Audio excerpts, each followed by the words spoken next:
Previously on No Reserves Radio. Oh my God, Angelo! Come on, have some self-respect. The Eagles can't hurt you if you don't constantly pander to them. Here's the biggest indictment of Dame that I can say. Dame has been so off this year that Rehn went on live air and said Jalen Brunson deserved an all-star start over him. You are now Angelo Didululo.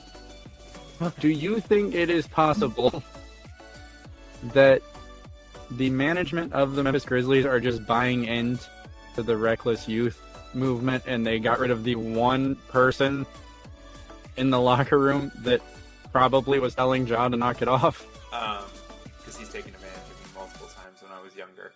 That sounded bad. Holy shit. Yeah, I think that's true. I think you're correct in that assessment.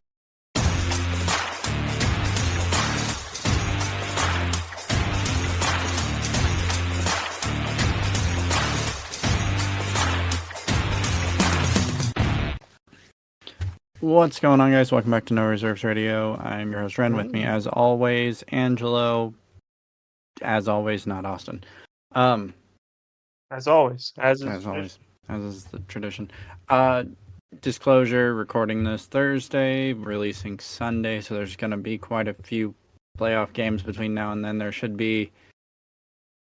So we've got Pacers, Celtics tonight, which is Thursday. Then tomorrow's Friday, which will feature the Timberwolves, Mavs, and then I think Pacers Celtics play again on Saturday. So there's going to be a few games in between when we record this and when it comes out. So bear with us. There's probably a lot that's going to change between now and then. Before we get into discussing the playoffs, which is really all there is to talk about. I mean, there's a few things to talk about. All the awards are out now, and I know we've briefly gone over them, but I just want to run through them real quick and get your opinion on whether you agree with them or not. So Kia NBA Clutch Player of the Year, the winner was Wardell Stephen Curry. Interesting. Second place was DeMar DeRozan. Third was Shea. It's Steph. Could you have probably picked someone else? Sure, but it's why what? Shouldn't the clutch player of the year go to someone who's actually in the playoffs? A regular season award has no bearing on the playoffs. Second place in DPOY was Victor Wembanyama, who was one of the worst players or worst teams in the NBA. It's a regular season award. It's based on your individual performance during the regular season. It's not based on team. Could you please explain to me the name of the award again? The Clutch Player of the Year. So why is the clutch player of the year not in the playoffs? That would be like the MVP also not being in the playoffs. So you're the most valuable player on a lottery team. Good job, buddy. Hold on. So it's almost like a statistical award. You average the most points? Points in the clutch. So the top two players were Steph Curry and DeMar DeRozan, who each averaged 4.5 in the clutch. Steph was more efficient, though. He hit a higher percentage of shots. And less turnovers. It's more a statistical award. It's just people vote on it. Okay. But Steph was, for all intents and purposes, Amari Bailey, who played one game and scored 5 points in the clutch. Statistically, he's the clutch leader, but he played one game. Whereas Steph had 43 games that counted as points scored within the clutch. Which I don't remember the exact rubric it uses. It's games within a certain number of points within a certain amount of time remaining, and that player's performance in that time frame. Look, you're a baseball stats nerd. It's like something like that. Like your on base percentage of right-handed pitcher versus left-handed batter when the first baseman had a bad breakfast. Like that's a stat you probably track. So like this one makes sense. Kia Defensive Player of the Year, Rudy Gobert wins it. Victor Wembanyama is second. Bam Adebayo is third. Can't really argue with it.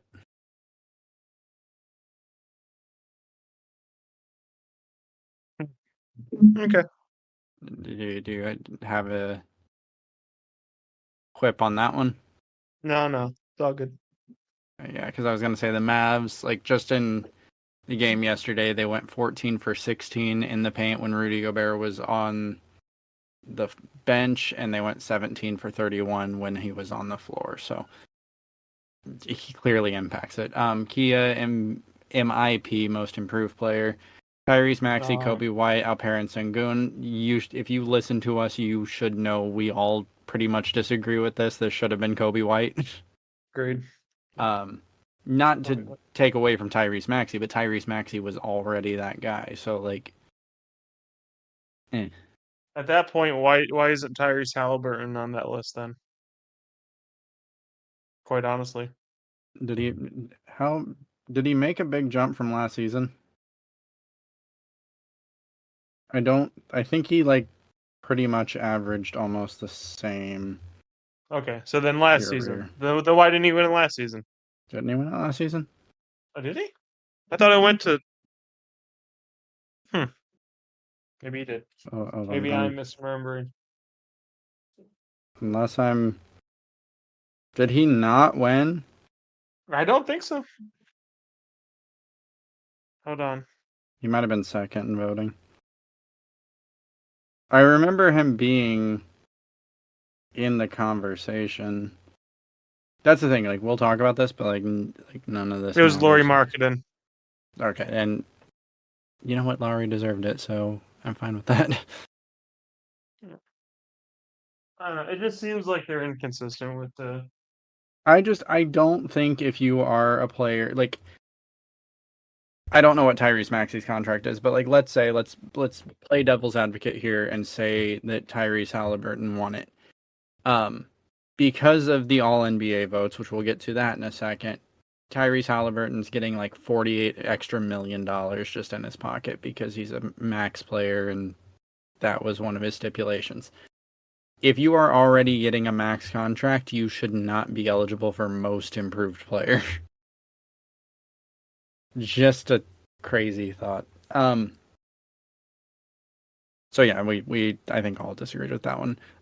Kia MVP, Nikola Jokic 1, SGA was number 2, Luka Doncic was 3. I still think Jalen Brunson should have been in that conversation. You know what? After seeing the way he's performed in the playoffs, I agree with you on that one. I agree with you on that one. Like he carried the New York General Hospital to the second round of the playoffs. Like, yeah, pretty much, yeah. Granted, it's a regular season award, but he did that all season. NBA Rookie of the Year, Victor Wembanyama, Chet Holmgren, Brandon Miller. The thing is, like, if you go look at Brandon Miller's stats, because if you remember on draft night last year, Brandon Miller was selected second overall, and like fans were booing. Like we talked about how it felt like a My Career storyline because they wanted Scoot Henderson, and that's not to say Scoot Henderson has been a bad player, but if you pull up Brandon Miller's stats for the season. Oh no! When the draft pick happened, I maintain I think Brandon Miller was my favorite pick out of everyone other than Victor. Yeah, that's what I'm saying. Like any other year, his stat line gets you rookie of the year. Yeah, 100%. No, so, Charlotte definitely did good with that pick. They made the right pick there, I think. Yeah, Charlotte fans should be very happy with that one. And it was a two-way pick. Like Brandon Miller, offensively fantastic. I think over the last month he averaged above 21 a game. But he was also a solid defender. So again, I can't disagree with any of that. Sixth man of the year, Naz Reid wins it hands down. Not even close. Malik Monk and Bobby Portis are 2 and 3. It doesn't Malik matter. Monk has been a solid player off the bench, like consistently for a few years now. Yeah, there was a time frame when I thought he had potential to be a starter, and I really think he's just kind of like one of those Lou Williams guys that Jamal he Crawford. thrives. Yeah, Jamal Crawford. Like, they're good enough to be a starter, but they don't play well as a starter. Like, they're way better coming off the bench for whatever reason. Maybe it's something in their head. Because the few times Lou Williams started, it was bad. It really was bad. Bobby Portis, again, he's a starting caliber player, and I don't necessarily think he performs better off the bench, but just the nature of playing with Giannis, you're coming off the bench at the 4, my guy. Like, good luck with that one.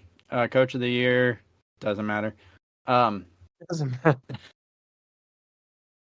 It's based on record. The only exception was Jamal Mosley with the Orlando Magic at 2. Chris Finch was 3 with the Timberwolves. Coach of the year is entirely just record based at this point, unless you're doing something like pulling blood out of a stone like they did with the Orlando Magic. All NBA first team: Giannis Antetokounmpo, Luka Doncic, SGA, Nikola Jokic, and Jason Tatum. I don't really have an issue with any of that. Second team: Jalen Brunson, Anthony Davis, Kevin Durant, Anthony Edwards, Kawhi Leonard. The only one that I kind of question is Kawhi. And I guess LeBron James' third team. I feel like LeBron, even at this point in his career, should be at least second team. But in that same vein, third team: Devin Booker, Stephen Curry, Tyrese Halliburton, and LeBron James, and Domantas Sabonis. Which, overall, I don't disagree with any of it. I feel like LeBron should be higher, Kawhi should be lower. But I also see the not wanting to have 2 players from the same team on the second team. All defensive team: Bam Adebayo, Anthony Davis, Rudy Gobert, Herb Jones, and Victor Wembanyama. Herb Jones, the lone guard. Second team: Alex Caruso, Drew Holiday, Jaden McDaniels, Jalen Suggs, and Kobe White. Or Derek White, not Kobe White. Jesus Christ. Again, don't disagree with any of those. Jaden McDaniels is very... I don't want to say underrated, because I think if you're a basketball fan, you love his game, but because he plays on the Timberwolves and there's so much talent around him, he kind of just slips under the radar, which I guess from a defensive point of view is something you want to have your defenders be ignored. Derek White, I think, is going to go down depending on how the Celtics team pans out, because if they maintain the reputation that they have, whether it's true or not, of being a choking team, if this team wins not 1, not 2, but 3 championships or something like that, the Derek White trade might go down as one of the best roster trades of all time in any sport, because it has just paid off dividends. If you need someone to go out and get 30 on a random night, is Derek White. If you need to put someone on a player that's last game dropped 30 on you, you put Derek White on him, or Drew Holiday, but you get the point. All rookie team: Chet Holmgren, Jaime Jaquez, Brandon Miller, Brandon Podziemski, Victor Wembanyama. Second team: Keontae George, Gigi Jackson, Derek Lively, Amin Thompson, and Cason Wallace. Again, Lively would be first team on any other draft. I still... You think it should be Lively over Wemby? Well, it's positionless. Oh, that's fair. I think it should be Lively over Jaime Jaquez, and probably Podziemski. I think Derek Lively, of all the rookies not named Victor Wembanyama and Chet Holmgren, and I guess Brandon Miller, made the biggest impact on his team. Because the way teams are attacking the Mavericks with and without Derek Lively is completely different. And if you already have that kind of defensive gravity as a rookie, it's scary. I agree. Getting out of awards, NBA closed its investigation against Oklahoma City's Josh Giddey involving online allegations of an inappropriate relationship with an underage girl after coming to a similar conclusion to law enforcement.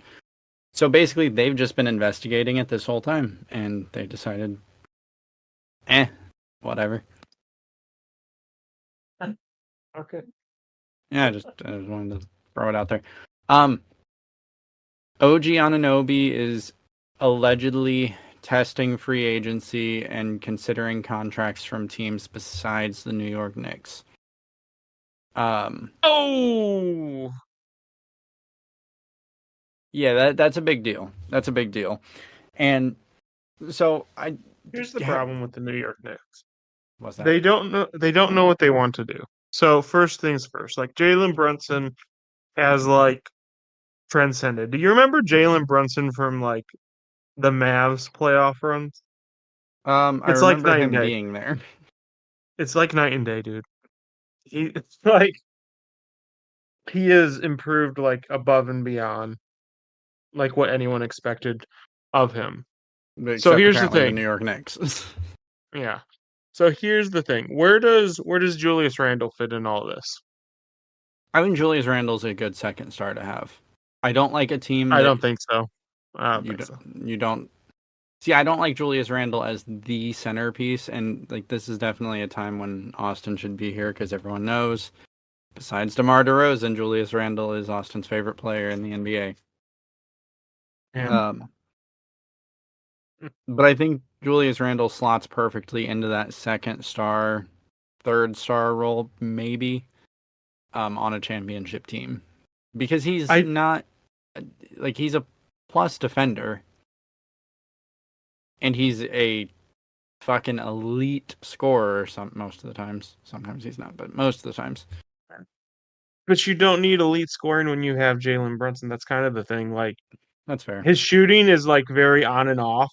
Like if I'm not mistaken, it was either last year or 2 years ago. He looked like a good shooter, and then it took a dip. It's back in like the 20s and low 30s. Like I don't know. I think you need more consistency around him. I think OG is a good pick, or not a good pick, but is a good player to match with Jalen. But they need more shooting around it. That's kind of the thing. They don't have enough shooting right now. Yeah, not at all. So I think this Knicks team kind of like needs a not a complete overhaul, but a mini overhaul. Oh, they So definitely. that it makes sense.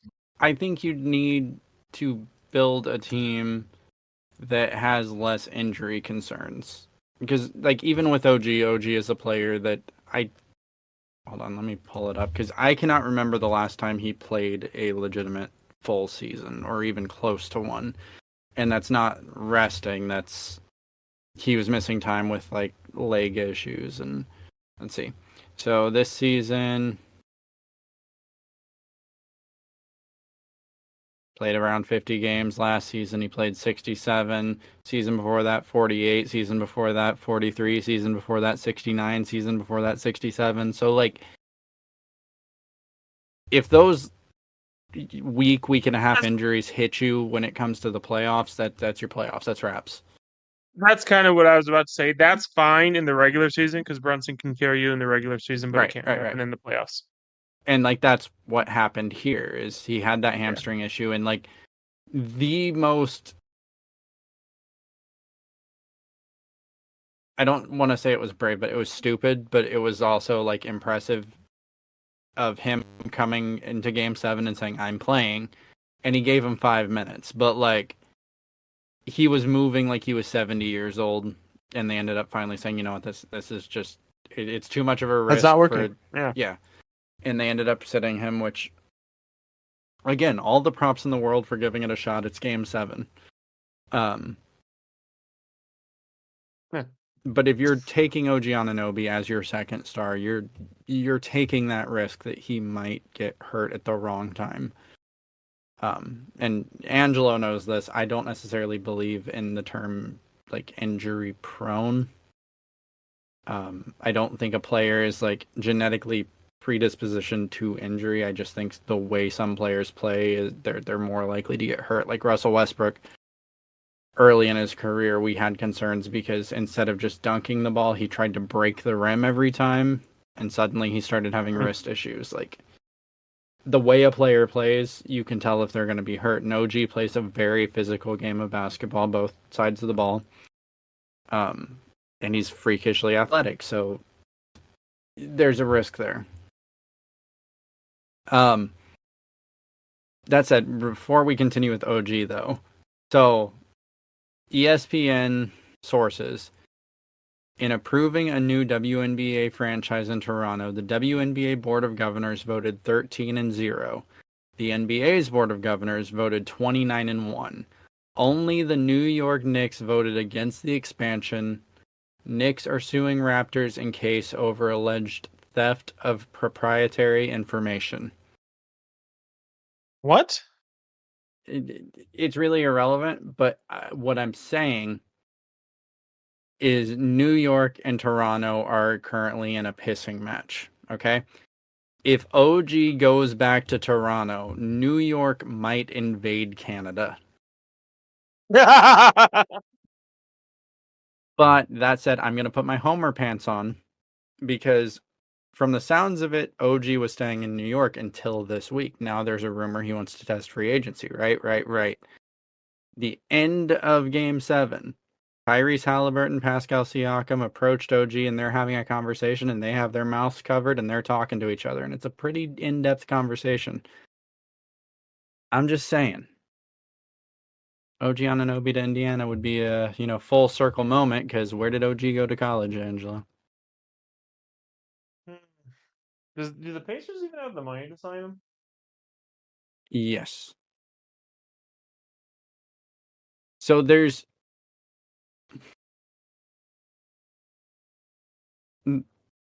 two answers to that question. Do the Pacers have the cap to do it? Yeah, they could make it work. It would have to take some other moves, but it could work. Will Herb Simon pay the luxury tax? No. That's a different question. Because Herb has always said that if the Pacers were a competitive team, he's fine paying the luxury tax to compete. I would say Eastern Conference Finals is competing. Personally. Yeah, Besides that, like it feels weird to me because I feel like New York is the perfect place for OG Anunoby. Like that pairing with him and Brunson, like when they were both on the floor, it worked so well. So I don't know if maybe there's something else going on like that we don't as fans know about. Obviously, I'm not going to like create some scenario in my head and say like, "Oh, this is happening." Like maybe he just realized he doesn't really like being under the bright lights. Like it could be something like that. Because New York, it doesn't matter you're good or bad, you're playing in front of a sold out crowd. And they're gonna let you know if you're playing bad. Granted, OG Anunoby doesn't play bad, so like I don't know. But it's weird to me that suddenly, after months of it seeming like he's just gonna extend in New York, suddenly we're hearing he is gonna test free agency. I don't know. It'll be an interesting summer. I think the way the Knicks, it could be one of those things because I think the way the Knicks were eliminated was pretty heart wrenching, to say the least. Yeah, losing Game 7 in the Garden to the Pacers while Reggie Miller calls the game. Yeah, that's So the blast from the past. the blast. So I don't know how much stock I would put into it just yet. I think it might be an emotional inclination, but I mean, decisions have been made on emotional inclination, so I'm not gonna completely disregard it. But I do think that it's more of the way they lost kind of just stings. I don't blame him. We'll kind of see how things go once we get into the Because off I don't season. think, quite honestly, I don't think a healthy Knicks team loses to that Pacers team. No, not at all. Well, So on paper, because anything can happen. The Atlanta Hawks in 2021 proved that. Like, you can be the worst team and still win it. Like, that's the thing about the NBA is it's harder to screw up because you have a 7-game series. yeah, 7 games, the But better team usually wins out. but it's not to say it's a guarantee because the Boston Celtics have been the better team 5 times now.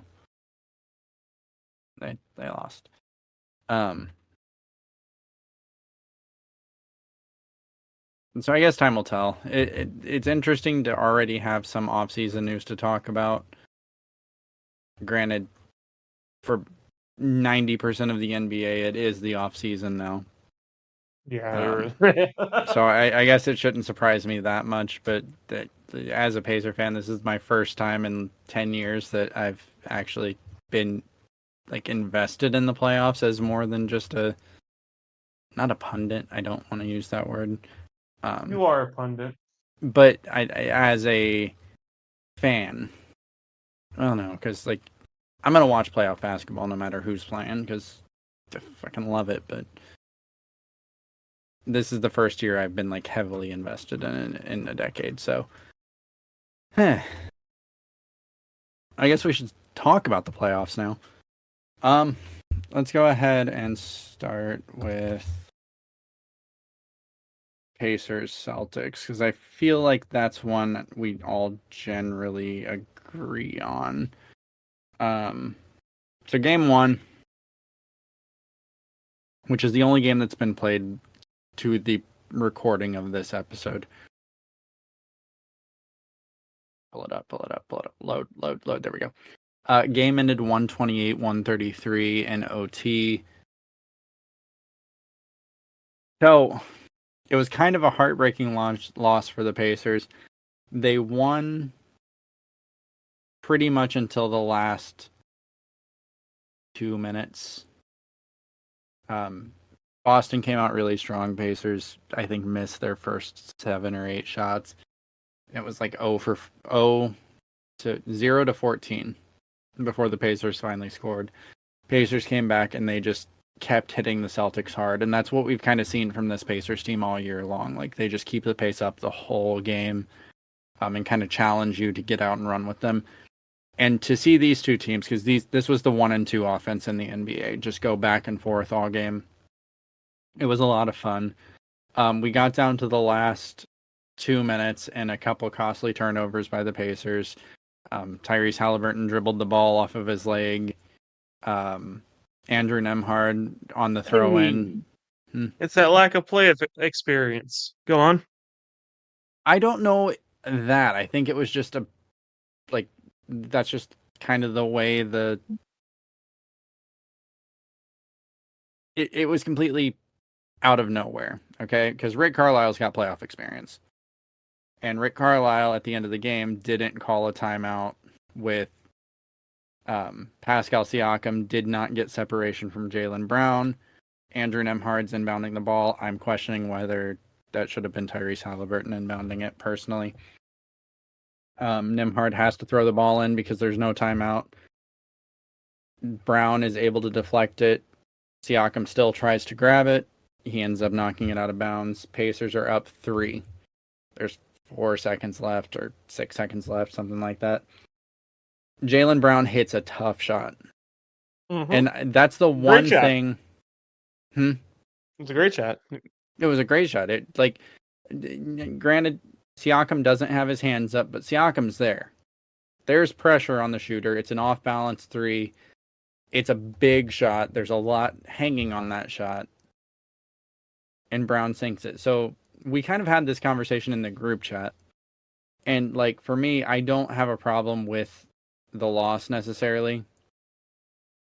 Because if you're going to lose on a shot, and it's a tough shot, and you've done everything you can, he just hit a good shot. Like, it wasn't that he got lost in coverage and was left wide open. It was just he hit a really, really, really tough shot. That said, going into game 2, if the Pacers are able to keep up that same pace and keep that shock and awe that they've done all postseason long, because this is how they beat the Knicks, this is how they beat the Bucks. Now, granted, those teams were injured. They're still good teams. My hot take is I think if the Pacers take that game, I'm not sure the Celtics are recovering. It just changes the whole mindset and dynamic. Yeah, because there's that storyline behind the scenes that the Celtics are chokers. So if they blow that game, I think if the Pacers take game 1 or game 2, there's a solid chance they win the series, and that's weird to say to me. Not after that. I don't think you can go through that as the Pacers and come out just guns a-blazing game 2. I don't... Go ahead. I think the reason you can is because you've spent the entire season being kind of shoved to the side, right?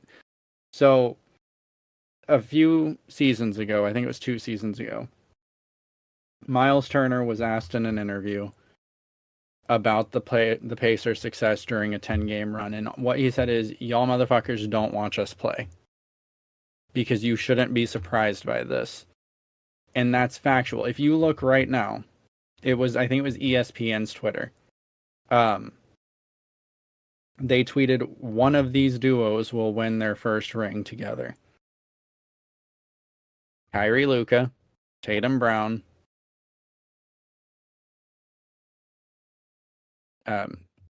Cat, and Ant. 3 teams. There's 4 teams remaining in the playoffs, and they've just completely invalidated the Pacers. And that's one thing that this team does really well, especially Tyrese Halliburton. He kind of takes that and says, okay, you're disrespecting me, and I'm going to make your life a living hell because of it. And then he goes out and chases 40. So if the Pacers win game 2, I like their chances to close it out.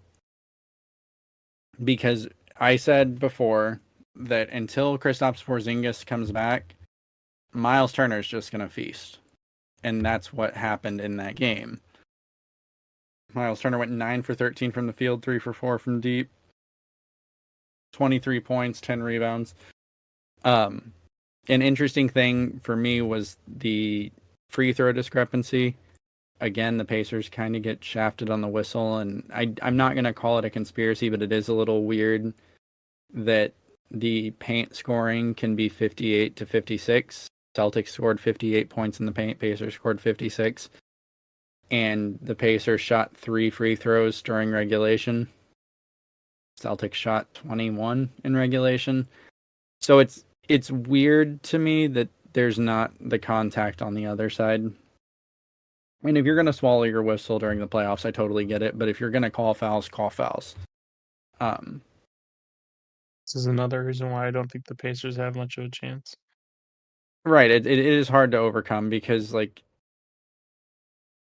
the NBA does not want does not want 2 small market teams in the NBA finals. And you're getting a small and a relatively small market out of the West no matter what.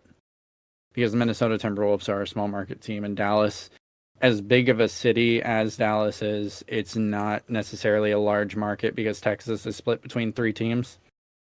It's kind of a medium-sized market more than anything. So they definitely want a team that has the reach of the Celtics in the finals. Do I think Adam Silver's like pulling the strings to manipulate it? No.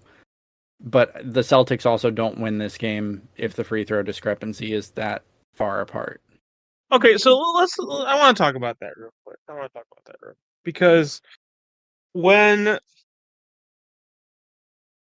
corruption in the US does this thing where there isn't a handshake deal, but politicians understand I got a donation from Chevron, let's enact policy to Benefit them. help. Yeah, I think that's kind of the same thing where there isn't a handshake deal. Like Adam Silver's not going, okay, now this game we want the Knicks to win. This game we want the Pacers. I just think they understand. They understand the assignment. Then that's why you'll never prove it.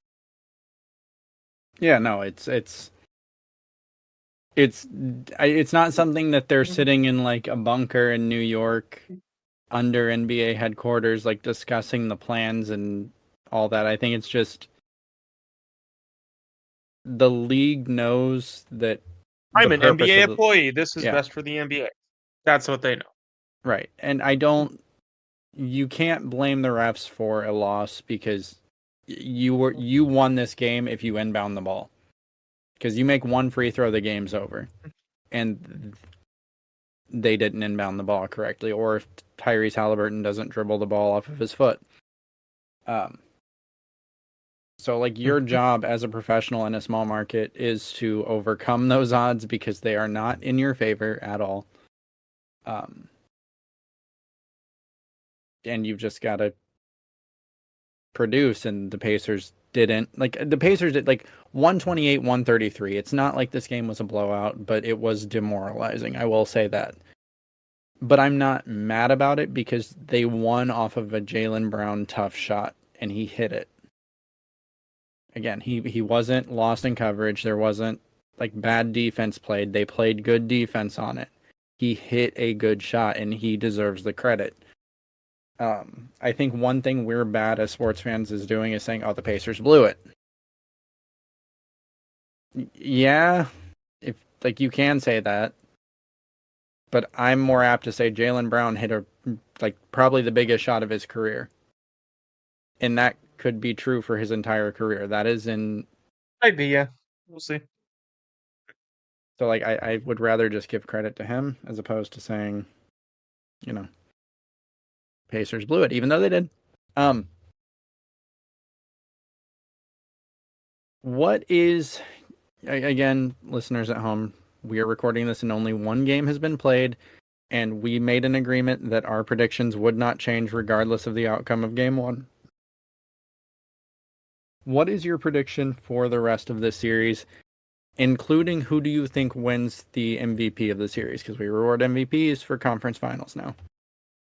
So I had the Celtics winning before. I still have the Celtics winning. I think the Pacers come out lackluster game 2. They go down 2-0. I think game 3 this is where we see what the Pacers have. I could see a scenario where they are demoralized from the game 1 loss and the fact that they're down 2-0 and they just fold there and go 3-0 and then that's the series.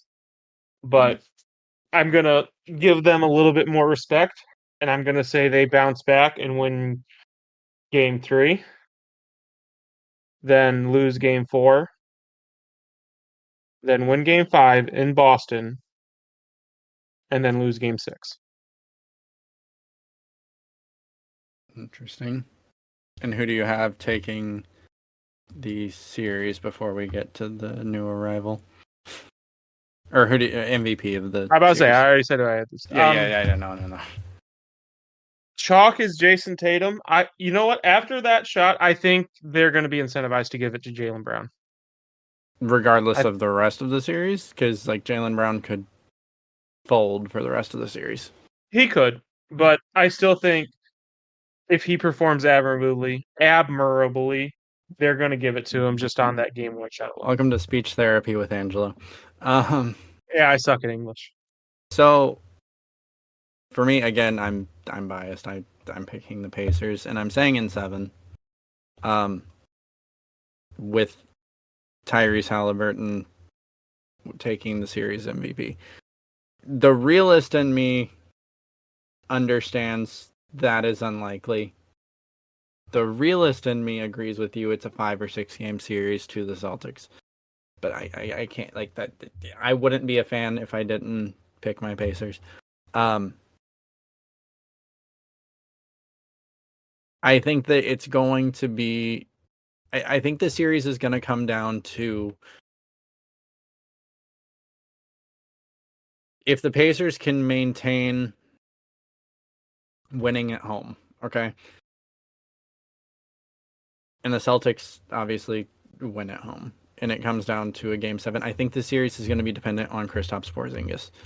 I'm not saying he's going to win MVP, but I think he's the key piece here because I think that when Yeah, you have I players like think when Pascal he comes, Siakam, I yeah, think when he comes back, it's just going to feel like it's over.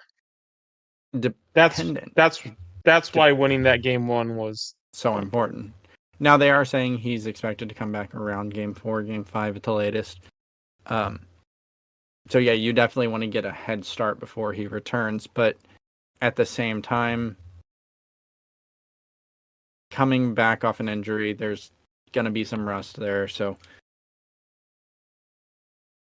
who knows? Because it's weird. The Pacers match up so well against most of these teams in the East because they have a player of Miles Turner's caliber, and I do think Miles Turner is one of the more underrated bigs in the NBA because he can shoot that 33-foot three-pointer, and you also can't go over screens because he's just going to slip and cut to the rim, and Tyrese Halliburton can make that pass in his sleep. This is not low key what made the Cavs so disappointed. Now, granted, Donovan Mitchell and Jared Allen went out, so you can't predict for that. But the Cavs have 2 of those people. I'm not saying like they're better than Miles Turner, but Evan Mobley and Jared Allen together are better than having just one Miles Turner. Yeah. That's No, why I it was so agree. disappointing seeing them go. So, but anyway, go on. Sorry. Well, Austin has decided to join us tonight. Hello. So we're discussing. We're only on the Pacers series. We've had a whole episode of arguments and debates and stuff. But do you want to chime in with your predictions for Pacers Celtics and who do you think wins the MVP of the series? So, I still think that the Celtics are going to choke, so I'm going Pacers in 7. And I think the MVP is going to go to Nemhard. Nemhard. Here's the thing. Here's my question to you guys because both of you guys picked the Pacers in 7. Yeah. If the Boston Celtics are going to choke this series, why Mhm. do you think it's going to get to 7 games? Like, why don't you just go all out and say it's going to be Pacers in 6? Because that's the scenario I like. If I was going to pick the Pacers, I would pick them in 6. Quite honestly. So I think it comes down to home court. Okay. So it's kind of the Knicks situation all over again. I think home court stands until the end of the series, and then the choke comes at home at the end of the series. I think both teams win both of their games, or their first 3 games at home. Here's the thing. So when you say Boston Celtics choke, what series are you talking about? They've been to the Eastern Conference Finals 5 times. They've been to the finals 1 time. Correct. So the series against the Warriors, did that go to 7? No, was that 5? No. The series against the Heat last year, did that go to 7? Wait, the Celtics wouldn't play the Warriors, would they? No, this in the finals. We're talking We're about about the chokes themselves. Okay, I was about to say, wait, hold on. Okay. The choke series themselves. Austin thought he just fell into like a fucking wormhole. I'm struggling to think of the series the Celtics quote unquote choked that went to 7 games. So and they choked it in game 7. I'm not saying there isn't an example. I'm just saying like recent memory. I don't think last year. Go ahead. Last year they lost in 7. To the Heat? I thought it was 6. No, they lost in 7, 4-3. 7. Okay, never mind. 6 was the Warriors. Lost in the first round of the Nets 4-1. That one hurts. Lost to the Heat 4-2. Lost to the Bucks 4-1. Lost to the Cavs 4-3. But okay, so 2 games. But that's what I'm saying. That they don't have as much of a history as losing it in game 7 is. But we're going down early and as heavily favored then as they are now. Against the Heat, yeah, they were probably more. Yeah, I do agree with Angelo there. I'm talking about the other ones, not the Heat. The other ones, yeah, for sure. Like versus the Nets. Granted, they were the 7 seed that season, but still, you have a team with Jaylen Brown and Jason Tatum, and you're paying Jaylen Brown $300 million. I can't believe that. So the reason I think it's game 7 is the Pacers are by no means, we all agree, the better team. Right. Even I. But I think the Celtics, that's why I think they choke in 7, is they're going to fight. The Pacers are going to put up a fight, and then the Celtics are going to fumble in the most crucial moment. So what I this said. this this might be sacrilege, but I'm gonna say I think the Celtics have a better starting lineup than the Pacers. I do think the Pacers are deeper than the Celtics. Oh, for sure. I think the Pacers have one of the deepest benches, and keep in mind, Benedict Mathurin is hurt. Yes, and that's a key piece off the It's a bench. key piece, and like Yeah. this Pacers team is deep as hell, and I think that's kind of the thing that surprised everyone because the bench players, they normally when you switch from your starting unit to your bench unit, the tone of the game kind of shifts. The pieces don't necessarily keep playing the same. The Pacers bench arguably plays faster than the starting unit. And that's kind of what has I hit think the teams. problem, like the Pacers have matching up in this series, is that they're set up to defend the guard-centric teams or the big heavy teams with Miles Turner. They're With the not wings. necessarily. Yes, exactly. They're not Now, necessarily set up from the wings. Aaron Nesmith for sure can guard the wing. But after that, you're right, especially with Benedict Mathurin going down because he's not taller, but he's strong. It's like a And Marcus Smart the situation. Celtics' best players are both players. So, no, that's a fair point. But the Pacers' best defense all season long has been literally the most efficient offense of all time. So, like, yeah, we'll see how it goes. I'm just saying, like I was saying earlier, Austin, before you joined, I think that the Pacers have this chip on their shoulder because, like, if you look at ESPN, they were talking about they posted a picture and it was one of these duos will win their first ring this year, and it was Jason Tatum, Jaylen Brown, Anthony Edwards, Karl Anthony Towns, and Luka Doncic and Kyrie Irving. That's 3 teams, and there's 4 teams remaining. So, like, the media is basically saying, all right, the Celtics are winning the series.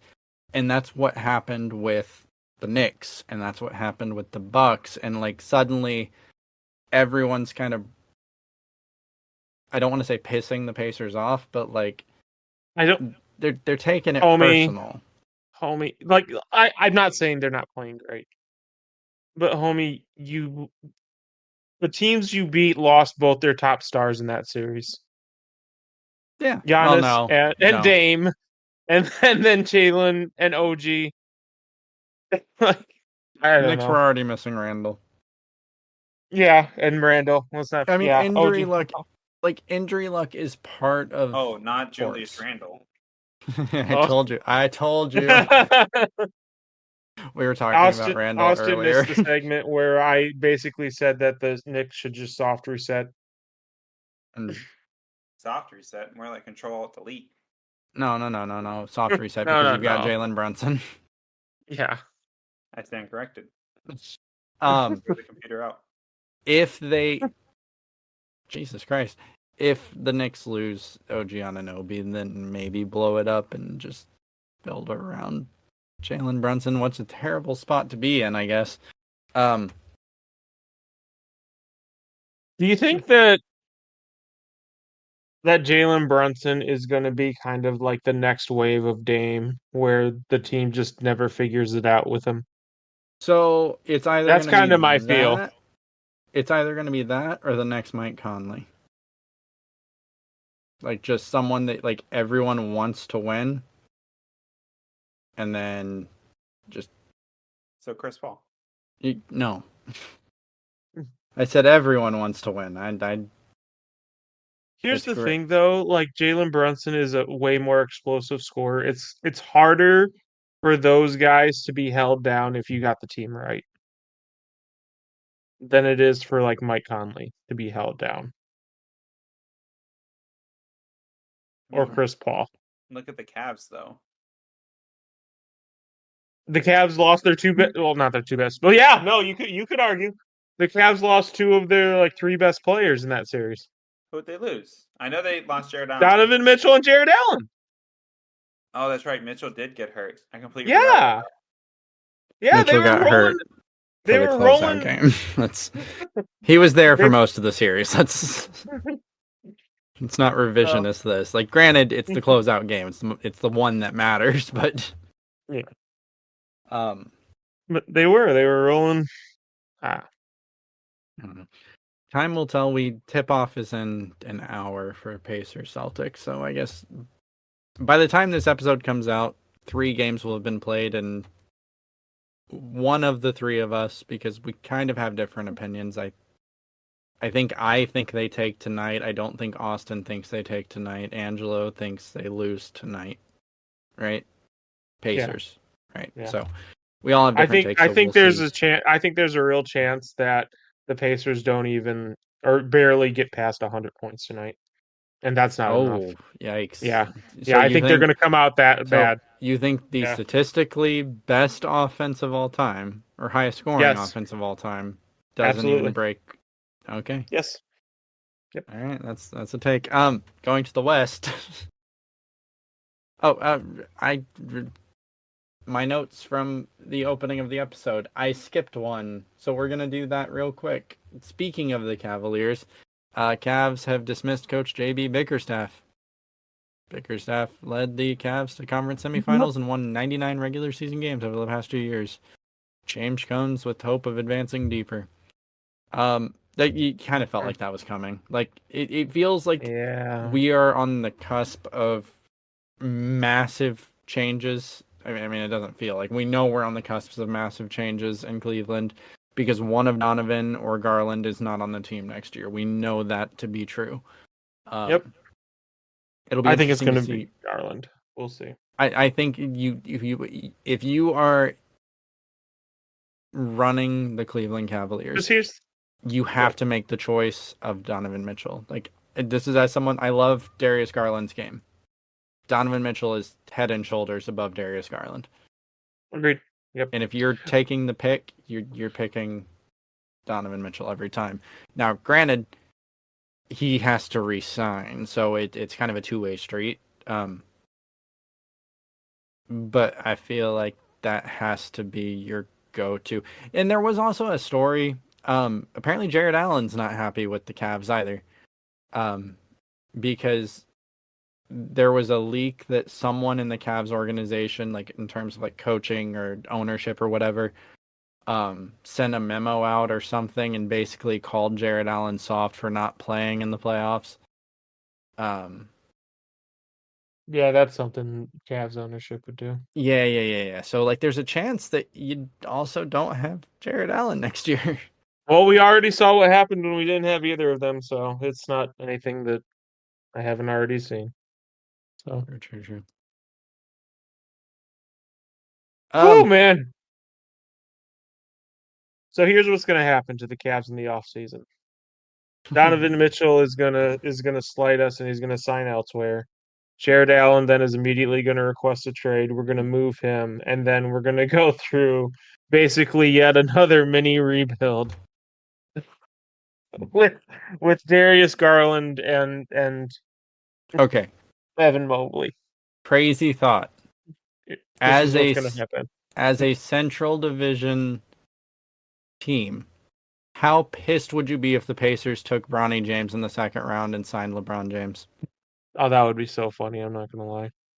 Like, I don't think Pacers fans would be okay with it. Like, I would absolutely be LeBron okay in with a it. Pacers jersey would be weird as fuck. It sounds weird. Like, I'm actually gonna do it on 2K later just to like see, but I feel like I can't imagine it like mentally. He'd look good in the yellows because then you'd just be similar to the Lakers, but the blues, yeah, Yeah, it would, blue. That would be weird because he's yeah, always, yeah. I mean, the yeah. purple's close to it, but didn't the Cavs have a blue jersey though at one point? Yes, when they first drafted him. That's actually my favorite logo. I'm not gonna lie. Yeah. So I mean, that's granted, it's got the red and the gold on it, but Mhm.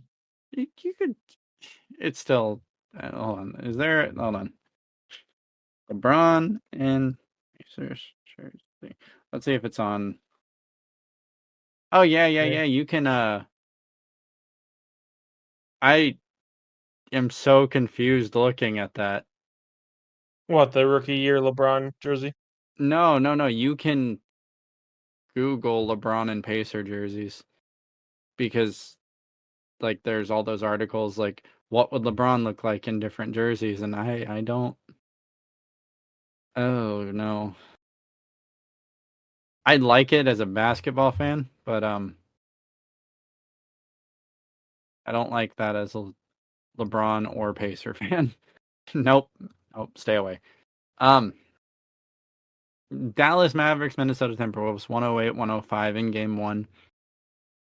PJ Washington has continued to be critical to this series, or these playoffs, which I didn't think anyone would say. He had 13 points in 41 minutes. Stellar defense. Luka did Luka things. Did you know Luka's just shooting like ridiculous. 86% from around the rim? That's crazy to me.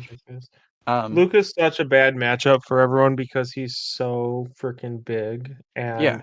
the way he plays isn't like a fast game. It's more of a getting to your spot kind of game. In a way, it's kind of like the way Kobe played, except He closer to sees the where rim, he wants to basically. go and he goes there. Exactly. And No one like you stops can't him. stop him. Yeah. Yeah. And then like if you do stop him, like you're gonna look at his hands and be like, oh, where's the ball? And he threw it like behind his back, under his leg, half the court distance, and there was straight to the shooter's hands. Yep. Kyrie again, stellar game, 30 points. I am concerned by the amount of minutes that the Mavs are playing to start the series, because Luka and Kyrie and PJ Washington both played all three played above 40. I'm not gonna lie, I'm so fucking conflicted on this series, and I still don't know who to pick. Yeah, that's I just have some statements. Anthony Edwards did not have a great game. I mean, That was going to be one of my the statements. Timberwolves really didn't have a great So, game. They had Can 7 we players in acknowledge double something? figures. So, were we a little bit too quick to anoint Anthony Edwards? Because, quite honestly, if you look at the No. closeout game, yes. If you look at the closeout game that the Timberwolves had on the Nuggets, if I'm not mistaken, even the last 2 games, Anthony Edwards really didn't go up like that. It was more of the team around him. He contributed, but the team around him is really what secured those victories. So I think the hype to say like Anthony Edwards is the next Kobe, he's not there yet. I still don't He could get there. necessarily. I'm not saying he couldn't get there, but he's not I there yet. still don't necessarily think it's a bad take, because I think Luke is closer to that than Ann is right now. And game 1 kind of confirmed that. I don't know. It's tough because like it granted he only played 1 series in the previous 2 seasons, but Ant has played 3 playoffs or 3 cycles of playoff basketball, and he's averaging 28.1 per game. I guess tonight and Sunday will be kind of telling games for whether or not it's true.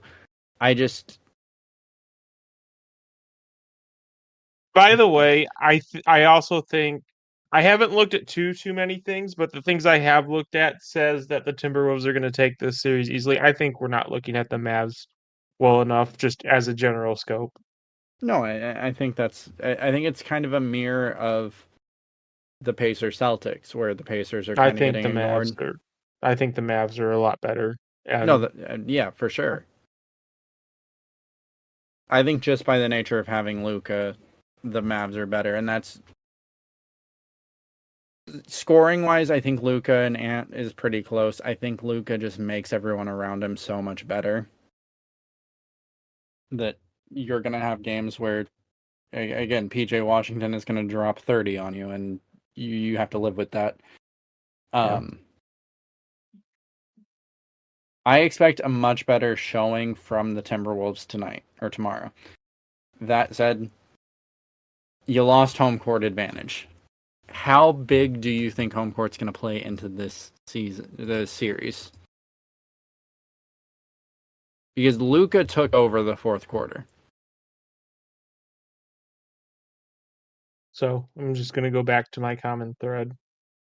Luka and the Mavs have a lot more experience in this round of the playoffs than and the Timberwolves do.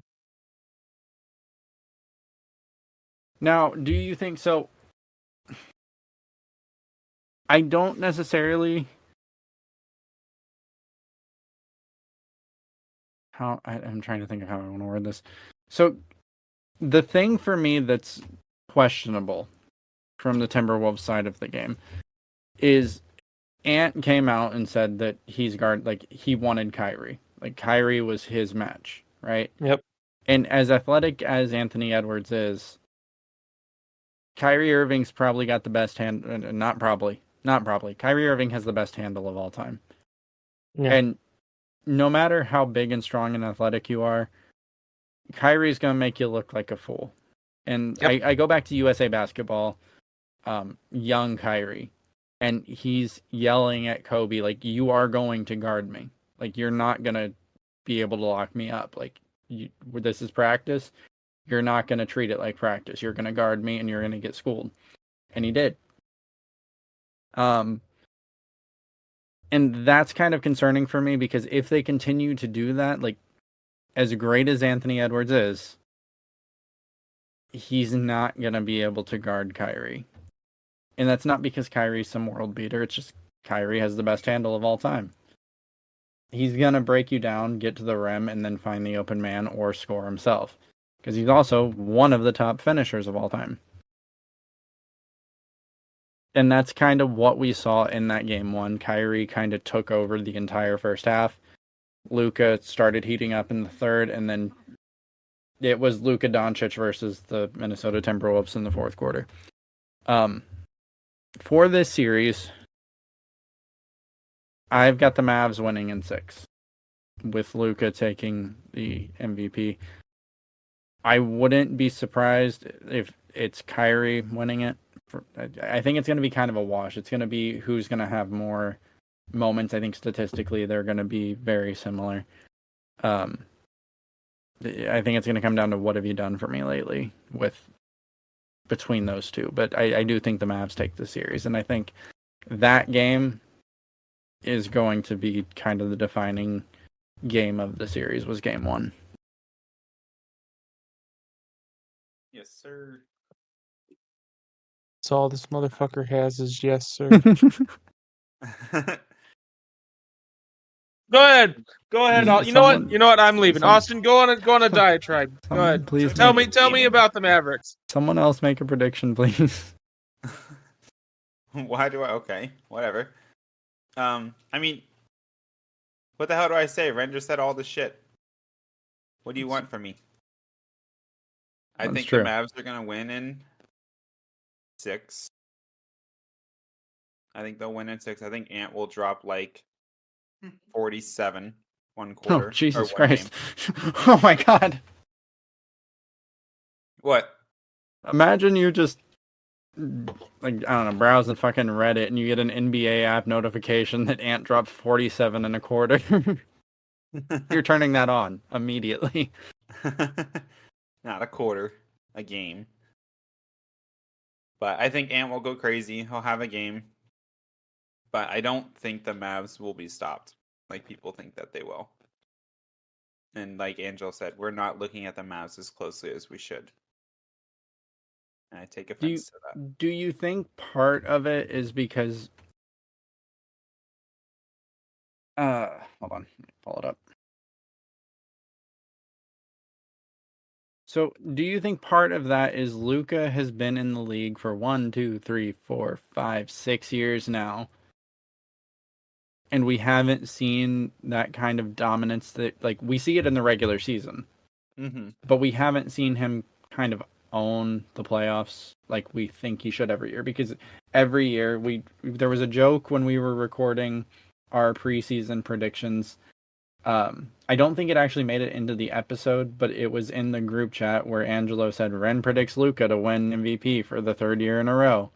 Do you think that part of the reason pundits are overlooking the Mavericks is partially due to the fact that Luka really hasn't had the success we expected him to have? So, yes and no.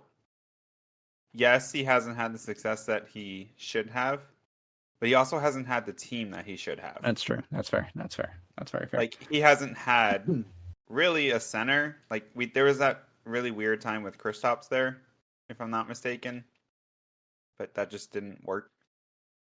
But he hasn't had a good center to actually play with.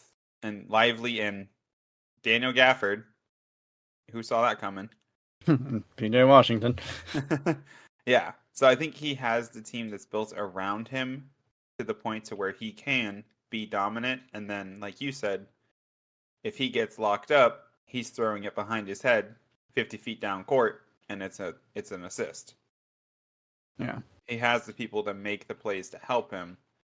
And then Kyrie can be that extra little distraction that forces people to choose who do you want to go off, Luka or Kyrie. And a lot of the times it's both because they start to Luka goes hot, so they focus on Luka, and then Kyrie is like, okay, my turn, and then they just swap off. Fair. That is Angelo, why do you have any? the Mavs are gonna be. That's why they're the sleeper team, I guess. Shithead's not even here. He literally dipped. Yeah. He must have had to go to the bathroom. Well, while Did we're Austin waiting. do his diet Oh yeah, check? there you are. Yeah, we had a whole conversation actually about like why we believe the Mavericks are being slept on, and you missed it. Good. I'm glad.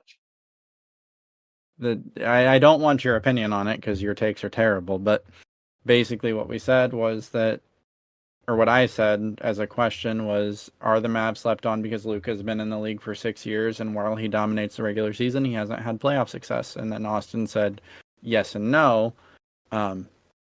Luka hasn't had that success, but he also hasn't had the team around him like he does now. So people are kind of saying Luka's or the Mavericks are. What? It makes sense. Listen to it, and It like doesn't make sense. The Mavericks have been in the playoffs every year. they've been in the Luka came back playoffs. on the Suns. They've been to a Western Conference Finals. They have like Wait, more hold on. playoff experience than fucking the Timberwolves. Have they What made the? it to a Hold Western on. Conference They Finals? have. Yes, they But beat hold the on. Suns. Hold on, Austin. I need this one. Okay, Hold go on. Oh, yeah. So Angelo is making a conference finals a successful season. When your competition is the Minnesota Timberwolves, yes. That's my whole argument. Why are the Dallas Mavericks, who have continued playoff bursts and continued playoff success, being underrated against a team who just now finally figured it out? Explain it to me. Make it make sense. I mean, I don't have an answer. That's why I Exactly. was phrasing it as a question as to, do you think it's because Luka has not had that same level of dominance? He's had more success than fucking Ant. He's also older than Ant, or at Yeah, least been in the league longer than Ant. Ant's been in the league 3 years. Luka's been in it 6 years. So I think there's definitely a conversation to be had there, because it doesn't make sense, because this Mavericks team is good, and we all know that, and I think every basketball fan on the planet knows that, but for some reason, the ESPNs of the world are like, yeah, the Mavericks are the next to lose to the Timberwolves. Jordan incarnate. Yeah, That's where I see everywhere is Jordan incarnate. We're too quick on this. I love Ant's mentality, but we're way too quick on this. He has the mentality. Okay, so he has the mentality for it, and he's got the talent for it. What we're unaware of at this point is the intangibles. Like, does he succumb to pressure? That's the question. He's been in like 2 playoff series, Rehn. I know. That's what I'm saying. Anyone who's been in 2 playoff series could succumb to pressure. I'm saying we don't know yet. We don't know how much he'll succumb to it. Okay.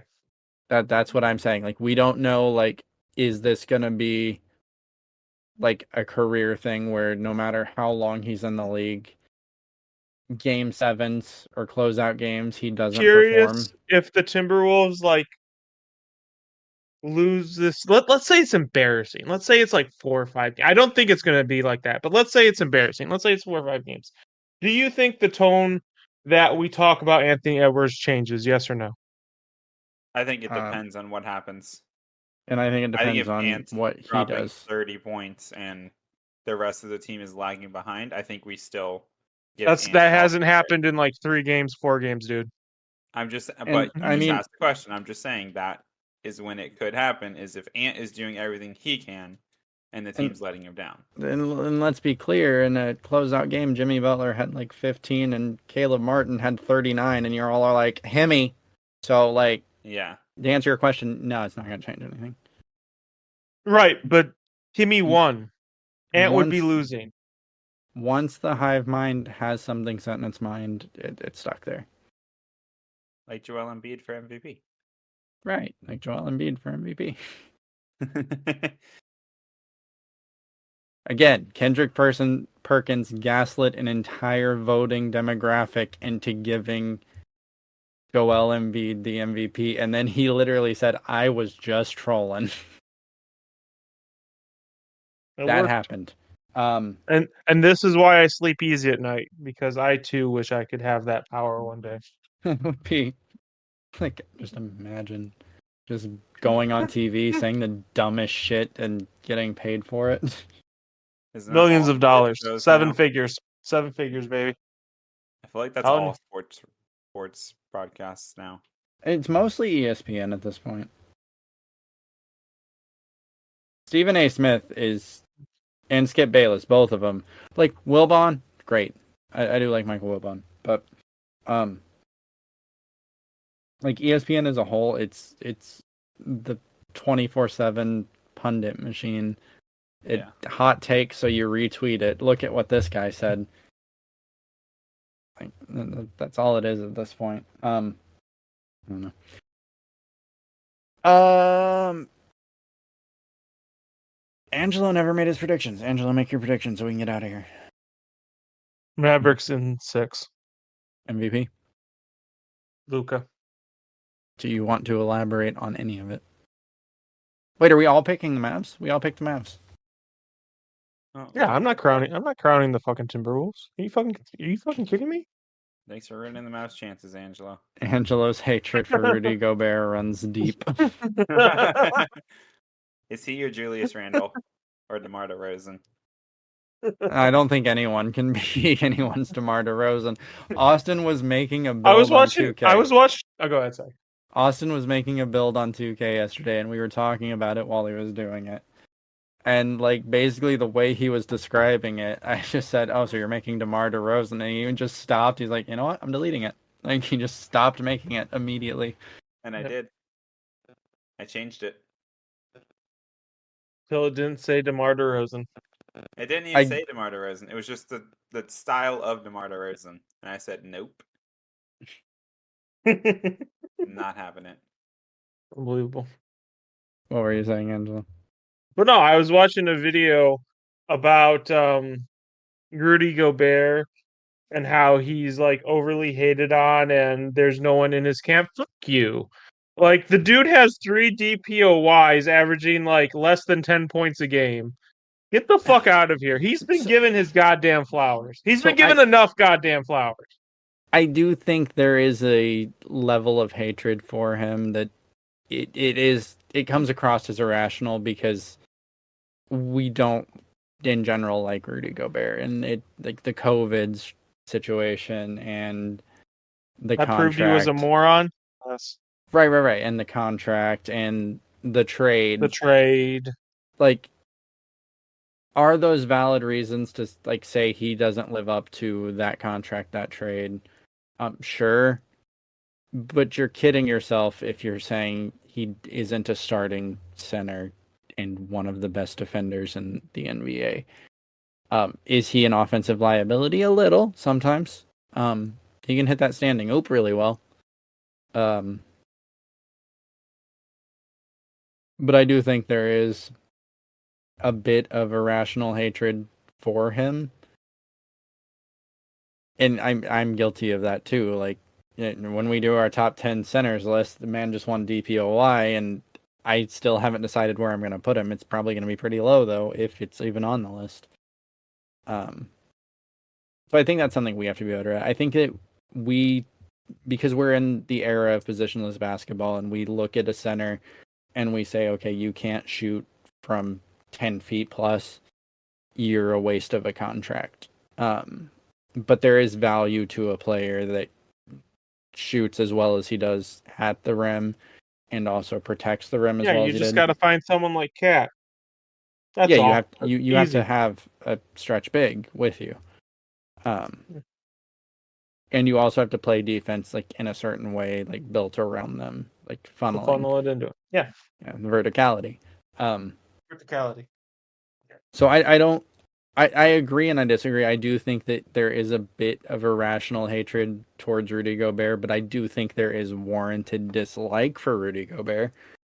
The COVID thing alone, like, yeah, absolutely dumbass. Contract, like, I can't fault him for getting a good contract in the trade. I do think that trade has worked out for the Timberwolves, so I don't say it's a bad trade. At the time, absolutely, we were all lambasting it and calling it the worst trade in NBA history.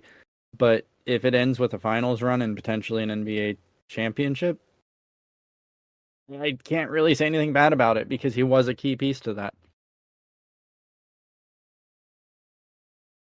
I don't know. You guys got anything else? I do Nah, not. I got nothing. Oh, you got Austin. I got nothing. Oh, okay. Well, hey guys, if you like what we do here, leave a little comment, like, subscribe, follow, whatever your platform lets you do. If you can leave a review, leave a legitimate one. I'm not going to tell you. Give us a 5-star just because you like us. Give us the review you think we actually are warranted of, and let us know what we're doing wrong, what we're doing right, that sort of thing. Comments are always open to suggestions. Follow us on socials. I think Alex is actually doing Twitter, correct? So follow us on all socials at No Reserves. We will be back on Sunday for sure. We might be back before that with an early episode if something breaking happens. Angelo, what is happening on football this week? The football From episode Sunday. already From dropped. Sunday. From Sunday. From Sunday. This episode's coming out Sunday. I was about to say, what do you know what's happening this week? It already happened, Jesus Christ. Fourth wall shattered. buddy. But no, we're probably gonna start ramping up our in-season, like, predictions and in-season reviews. So if that's your thing, if you're into football, check them out. You never know Yeah. who's going to pop up on that. True that. Besides that, I don't have Mark said. anything else. On football, you never know who's gonna pop up. On basketball, you know who isn't gonna pop up. No, Austin pops up. We just have to remind him, and then he jumps in halfway through it. Yeah. All right. Well, hey guys, have a great week. We will see you next Sunday, and Angelo will see you on Thursday. Thursday. We might see you before that. You never know. Hit the notification bell so that you know. See you later. Love you. Bye. Fuck Rudy Gobert.